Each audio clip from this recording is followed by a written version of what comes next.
Do you have any possibility to fight the unseen world with your particle existence? Those are the funny sci-fi movies where they're going to fight unseen things and they bring a physical weapon.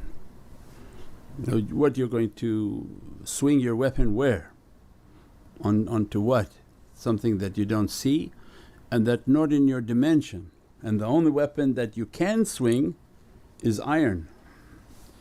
So ancient was iron swords. Then we watched a movie, because Shaitan always has to make his disclosure. Shaitan made a movie about these jinns, and the jinn were telling the people that this thing in your hand, we don't like it. And they said, what is this? He said, it's iron, we don't like iron. But he didn't say why he didn't like iron. But spiritual teaching tells you that iron in the hand of insan, of humanity, it glows with a fire. This is God's ni'mat. He sent us onto this earth with tools. Allah knows His creations. There's some things you don't see, but if you hold this metal they're going to have trouble.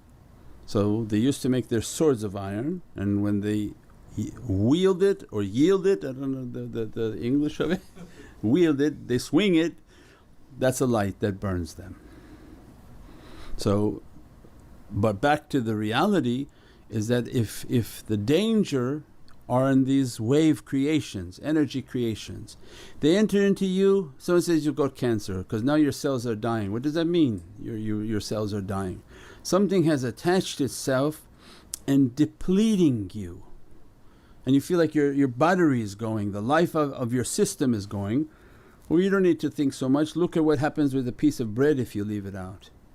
You look, and again people who train themselves to start squinting and looking, you see a wavy energy field around food that is rotting or turning green, because they're all coming to pull the energy out of something.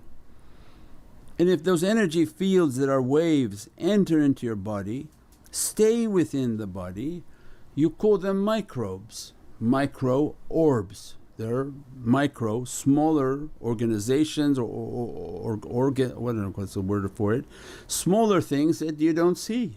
Again, this is their energy world. So these sciences, what you learn from your school, alhamdulillah, you got a good grade in it and you use it, but you apply your spiritual teaching to it. That okay, I'll say what they say, but at the same time I should understand these are parasites, and that people need to be treated with things that come against parasites, and that people have to understand to bring their resonance up. So then I'll teach these people to sit and to breathe and to visualize an energy field, because you have to see the energy field. They don't believe in the shaykh, so you can't say, oh please connect your heart with my shaykh, but say, I want you to see an energy field, and in that energy field is God's grace. And I want you to push away negativity, I want you to breathe in positivity. And there's a chant that's a very ancient chant called Hu, and just keep breathing Hu to heal yourself and bring your resonance up.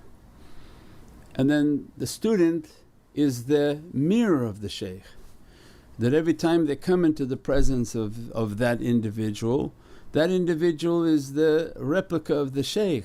So they get recharged in that presence. That becomes the hikmah of why then these students are all in different fields, because they are mirroring the shaykh wherever they are, as long as they incorporate the teaching. But if you keep the teaching separate and your life separate, then what was the value? It's like a shaykh who became a shaykh but said, I'm never going to propagate what I learned, I just keep my shaykhness for myself. So Allah brought us in and we think to ourselves, well look, I didn't mean to this. Well, because in the last days your application of these teachings in your field are going to have a significant benefit, and that's true in every field, right? So when programmers learn tariqah, they go and talk to other programmers. Oh yeah, binary code, listen to my shaykh's teaching about this and about this.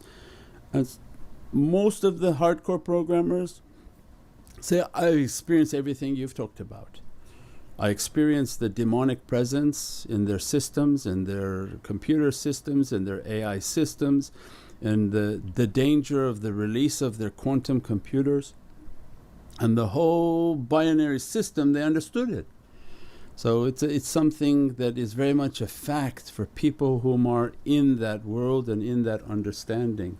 So Allah guided us all not to keep what we learn for ourselves, but how do I apply it in my everyday life, inshaAllah.